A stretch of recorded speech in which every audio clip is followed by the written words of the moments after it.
Oi pessoal, bem-vindos ao Trapiche dos Capitães da Areia. No Conversa Trapiche de hoje, eu, Evelyn e minhas duas convidadas, Ana Kézia e Andresa, iremos discutir o capítulo Manhã como um quadro. A Ana Kézia e a Andresa leram esse livro, Capitães da Areia, e leram vários outros livros do Jorge Amado. Oi Ana Kézia, oi Andresa, tudo bem com vocês? Tudo. Vocês poderiam contar um pouquinho de um resumo do que acontece nesse capítulo? Então, nesse capítulo, basicamente, o Pedro Bala e o professor estão na rua e o professor decide desenhar as pessoas que estão andando na rua, né, em direção a eles, passando do lado deles, e ele para as pessoas e mostra o desenho. As pessoas ficam abismadas pelo talento dele, que ele desenhou bem, e acaba dando dinheiro, reza, elogia e tudo mais. Aí, em um certo tempo, um homem magro passa e o professor decide desenhar ele de forma detalhada e para ele, diz pra ele que desenhou. E o cara fica abismado, né, com o talento, e pergunta se o professor já fez alguma aula de artes, e o professor diz que não fez, e o cara fica ainda mais abismado. Então ele diz que pode ajudar e entrega um cartão com o endereço dele, e diz que se ele quiser oportunidades, que ajuda, e nessa direção, e nesse endereço que ele deu, e na casa deles pra ajudar ele. Então, depois de um tempo, o professor, o homem magro que tá indo pra casa, um policial para ele e diz pra ele não confiar nessas crianças, porque elas podiam roubar ele, ou fazer alguma coisa com ele, entrar na casa dele e roubar. Mas o homem não acredita e volta ao que ele estava fazendo. Em outra cena, o professor e o Pedro Bala estão indo para casa e o professor diz que não acredita no que o homem disse e acaba jogando o cartão fora.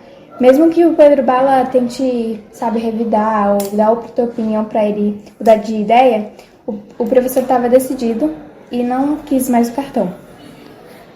Nossa, bem interessante esse capítulo. Eu achei legal o homem ter dado o cartão, mesmo sem conhecer o menino. Querendo ou não, a desconfiança do professor é meio óbvia, né? Porque como é que ele vai confiar num cara que deu o cartão pra ele no meio da rua? E como é que esse homem magro teve meio que coragem de entregar o cartão? Porque a sociedade que a gente vive hoje, não dá pra confiar em ninguém, ainda mais em um menino que você não sabe de onde veio, se tem alguma doença. Então, vocês poderiam falar sobre a desconfiança do professor? Eu vi que você falou que o Pedro Bala tentou convencer ele, mas não conseguiu. O que vocês acharam sobre isso? Então, acho que pela convivência e o que ele vive, onde ele mora, o que as pessoas pensam dele, faz ele pensar e ter essa desconfiança. E não acaba pegando a oportunidade que as pessoas dão pra ele. Isso eu até entendo do lado deles, porque dá pra perceber pelos outros capítulos que muita gente despreza ou não acredita no que eles falam. Então, né, como você falou sobre as pessoas desprezarem ele, o professor ele usa o dinheiro das pinturas para ajudar os meninos, né? Sim. E muita gente se desfaz, deve passar, olhar de cara feia, porque um menino lá não tá na escola, não tá fazendo nada, tá pintando, né?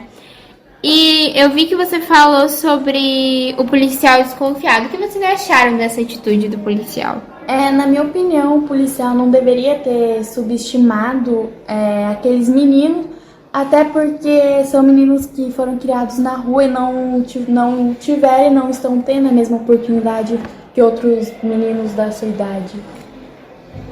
Então, concordo totalmente com o que você disse. O menino não teve oportunidade, não foi culpa dele ele ter sido deixado, foi uma consequência do destino e não tem muito o que fazer. E pessoas como um homem magro que tentam ajudar ele são totalmente julgadas, como o policial julgou o homem magro nesse capítulo, por só simplesmente estarem ajudando.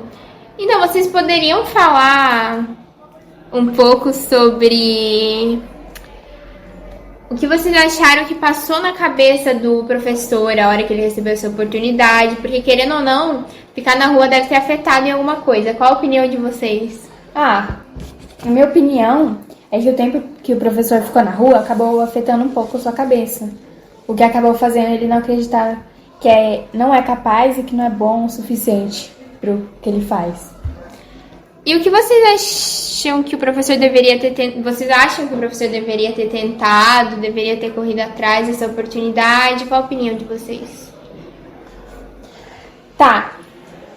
Na minha opinião, eu acho que ele deveria ter corrido atrás, mesmo que aconteçam as coisas na vida dele, que as pessoas desprezam, ele deveria ter agarrado essa opinião, essa oportunidade e ido, né, no endereço do homem e tentado.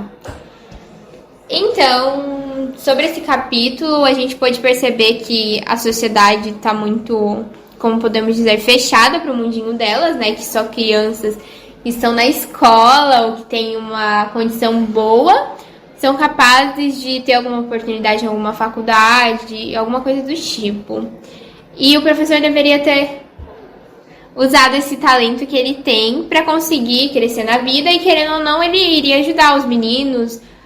E vocês querem falar mais alguma coisa? Então, tem uma parte desse capítulo que o Pedro Bala insinua que pergunta para o professor quanto é a faculdade de artes, né, para ele fazer, e o professor diz, e o Pedro Bala diz para ele que os meninos poderiam tentar pagar para ele ir para essa faculdade. E o professor disse que não, que ele mal sabia escrever e tudo mais, e que não queria que os meninos se esforçassem para isso. Então, muito interessante isso, saber que a união dos meninos era tão boa que eles iam fazer o que eles sabiam. Querendo ou não, eles roubavam para tentar ajudar de alguma forma. E é isso, esse capítulo foi bem interessante. Eu agradeço muito a presença de vocês, mas tenho mais uma pergunta. Vocês leram outros livros? Tem algum livro para indicar pra gente? Estão lendo alguma coisa? Então, todos os livros do autor que fez os livros do Capitães da Areia são bons, e eu recomendo que leia todos os capítulos, porque é viciante. E é isso, muito obrigada pela presença de vocês. Vou chamar vocês mais vezes, o papo foi ótimo e muito obrigada. Obrigado pelo convite, foi um prazer ter participado. E é isso, gente. Até o próximo podcast.